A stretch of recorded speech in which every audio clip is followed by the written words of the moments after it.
Good evening again, ladies and gentlemen. Internet of Things. Who hasn't heard of it? Well, if you haven't, every human action, every part of life, style, business is going to be impacted by the Internet of Things, of which I myself am absolutely no authority. So I don't know the first thing about it compared to what you guys know. So for the benefit of our international audience and our viewers, particularly those of you who are in this ballroom this evening, we'll be discussing this. Briefly, not to worry, the next important topic, biometrics. Recently, there was a Chinese gentleman in Sydney, Australia, who refused to have his fingerprints and his retina scanned by his employer. And his employer said, hey, this is mandatory. This is a part of our security system. We are dealing in precious metals, diamonds, jewelry. We need this. And he looked at his employer and said, sort of. And he walked away, and he sued that employer, and he won. Right now in Hong Kong as well, biometrics is making a huge leap forward. So I've got a couple of very interesting people to talk to. May I call upon Dr. King, CEO of Computime Group Limited. Dr. King, are you hiding? There you are. Ladies and gentlemen, give him the clap he so richly deserves. Thank you, sir. Thank you. Please. We'll get the electrodes later. Are you all right? Oh, Can you yes. manage? Okay. That's the hot seat there. The next one is Mr. Gary Tai, Business Director of NECK Hong Kong Limited. Gary Tai. Find him, ladies and gentlemen. Don't let him escape. Oh, there he is. Thank you very much. Please. And the third on our panel is Mr. Benny Z, founder and CEO of HealthView Bioanalytics. Now, since we have them where we want them, please, sir, would you take a seat? You want to share that microphone? Sure. Okay. Now, this is going to get very, very interesting. So, shall we start with you first, Dr. King? Yes. IoT. How do you see, very briefly, how do you see Hong Kong, the business world, personal world?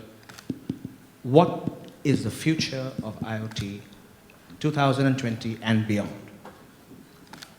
Yes. The advancement of the IoT technology has made a strong headway into the consumer application area. And that is destined to change the way we live into the future.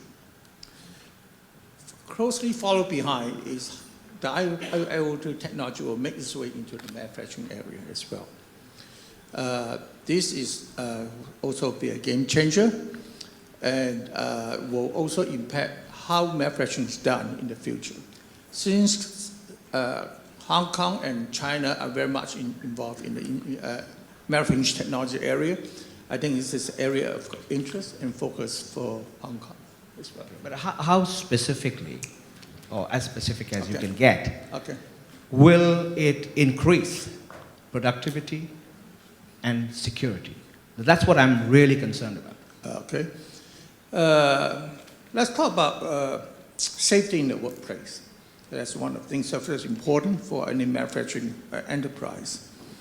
I can see that one of the key areas is how to use IoT technology to monitor workers' health. And by using wearable sensors and also to track real-time data of a person and to use advanced data analytics to predict the focus and attention of a worker. And in this way, we can avoid accidents due to exhaustion or fatigue. That's one of the examples. The other examples I can think of is that we can use IoT technology to monitor machine performance. And one of the beauty of IoT technology is predictive nature. So it can predict the performance of equipment and try to do preventive maintenance. In this way, we can avoid accident due to machine malfunction. So that's one of the two things I can think of the safety side. And in terms of productivity and efficiency improvement, one of the areas is that we can use IoT technology to track the performance of production systems. And you can identify areas that you need improvement. And this can be done quite time efficiently. You do not need to do trial and errors to pinpoint the problems. Yeah. The third area is warehousing and supply chain management. By using barcode and scannable technology, we can identify how the material has been used on which product line, and therefore you can have automated inventory control. And so these are some of the examples that I can think of, but I think I must say that the so-called IoT technology in manufacturing is still in its infancy. Yeah. But one cannot afford to ignore it when you have tried to think of what is the next generation of factories in China, Hong Kong, and worldwide. Because this will be one of the key things that will be changing the culture of the industry. We'll be changing from manual control to more intelligent control, and also we are changing our thinking from reactive to more preventive. Yeah. So let me just ask you as an example, just to make sure that I understood it. Yes. Let's say my friend, there's a company here called New Life. Okay. Where's New Life? Hello? Oh, there he is. The guy who's waving out there, that gentleman there. Okay. He's the founder. He's been running New Life, and New Life apparently is it's not a new kid on the block. It's been around for nearly 20 years, and they've been the whole idea is they have these health products which are consumable, yes, not just only on the skin. Yes. And people swear by them, yes, not at them, but yes, swear by them. Yes. And they've done a remarkable job. But when I interview them, he keeps telling me, well, we get our ingredients from various parts of the world, and we have to put them together. We have the expiry dates. We've got all the nutrition information must be there, and they have to be fresh because they are perishables. And the consumer wants to know what kind of ingredients they are, what are the nutrition. So basically, it's a huge supply chain management. Though when you talk to the guy, it doesn't look like it, just looking at him. But when I look at his story, I think it's fascinating. I am fascinated by that. Yes. So do you think Internet of Things, the way you describe it, is going to be a huge benefit for companies like him? Of course, I can see that these are the more on the consumer side. Yeah.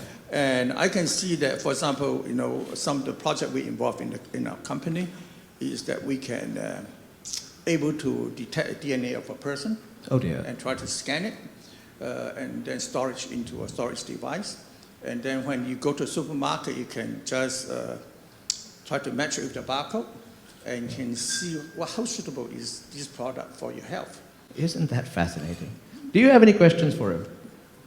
I would think, is there any downside to the Internet of Things? I know there's no time here, but I can't help ask you this. There must be a downside to it. Of course. I think, of course, is we need to validate its accuracy.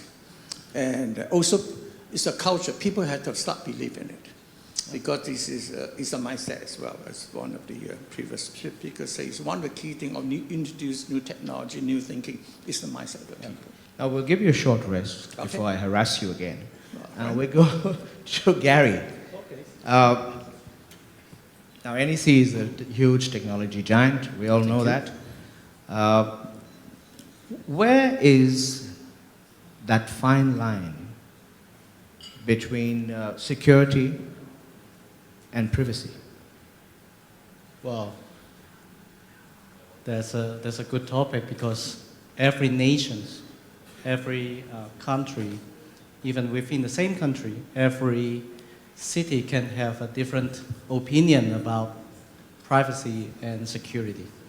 So say for example, in San Francisco, they recently make a law that the private entities are not allowed to use face recognition, where part of the technology that NEC is good at for their customer tracking or so on in the city, but not in the airport. So privacy is like they want to avoid people to getting too much about individuals, but that may not be a problem in China. So it's all about like how government and the community accept the standards. And when it comes to security, sometimes we need and track down some of the suspects or some of the wanted person in the right places like airport, like it could be a courthouse or some of the sensitive area in the city to provide a safer city. But as time goes by, people will find what is the right way to do, and there is always a balance point that we need to optimize for certain nations and communities, and how does it acceptable by the government, law enforcement, and general public. Okay, but the main selling point, I understand you've just discussed the security aspects, Yeah. but the main selling point of biometrics really is convenience. Since you say convenience, I give you a convenience answer. That's convenience store. Okay. Okay.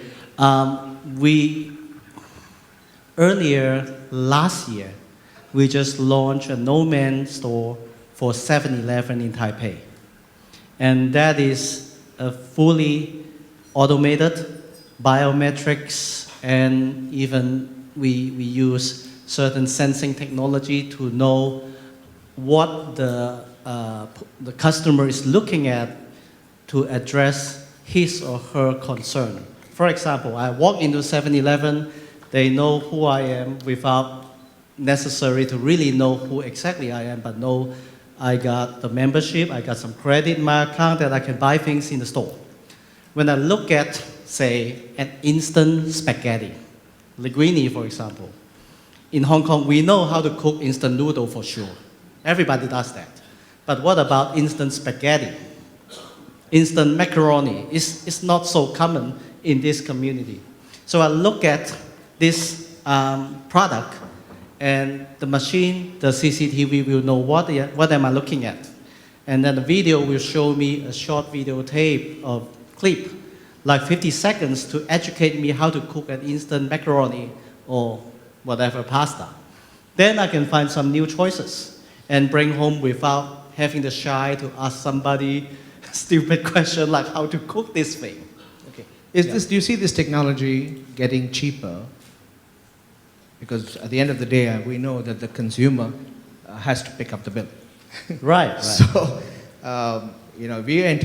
we see this high technology creeping into every aspect of life. Right.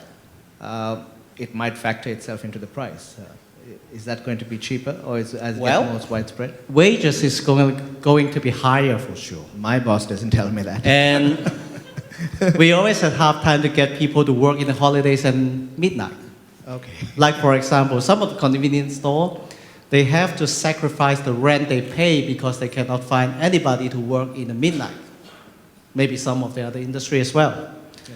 So with that technology in place, getting cheaper and able to carry out the computation in a smaller computer or even just within the camera possibly next year.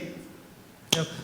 That makes possible for us to provide services 7/24 without a headache of getting somebody to operate the shop. Okay. If we look at, there is a lot of videos you can see, something called 7-Eleven X store in Taipei. Go see it, X store. That is the no-man store that I'm talking about. It's operational already. Oh. So go see it in YouTube and you will find all this amazing technology in operational. Okay. See, that's the point we're trying to make this evening, and you two have so far made that very successfully, as to how this new technology is creeping into our lives. There is no turning the clock back. And which brings me to our third speaker,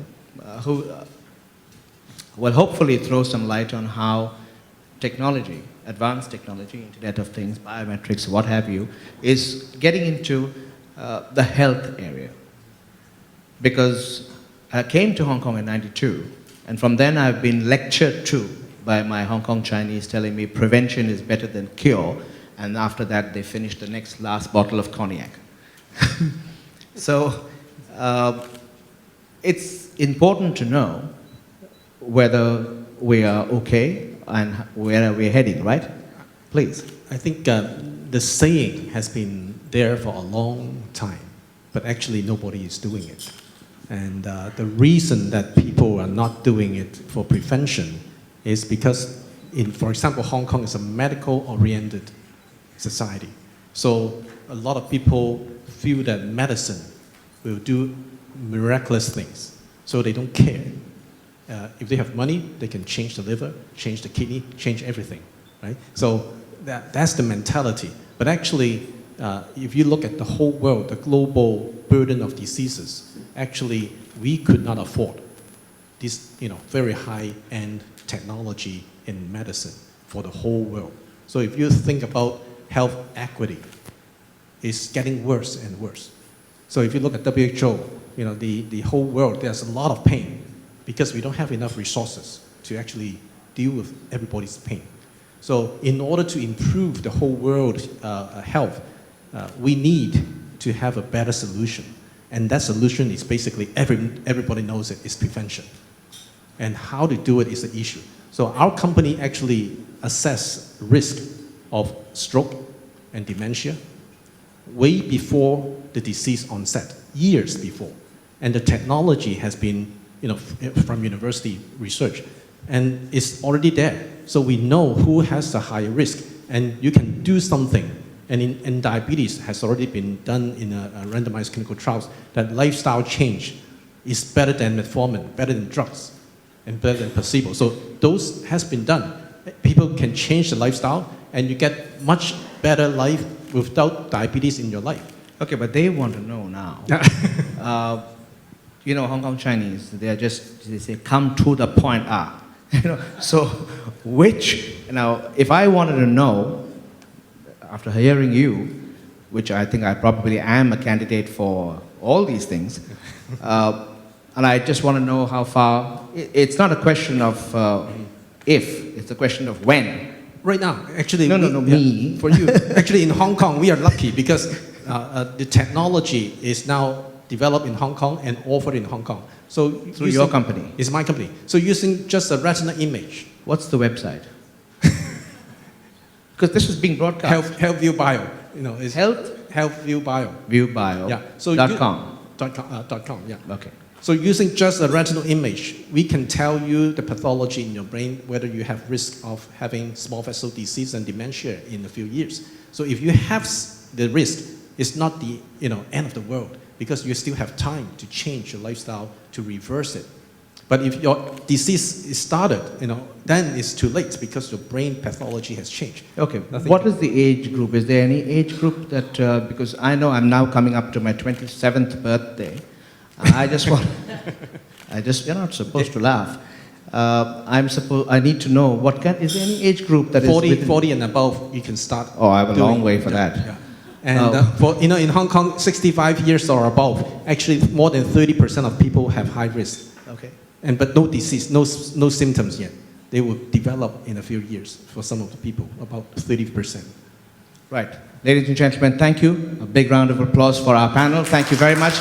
They've been wonderful and very sweet. Thank you.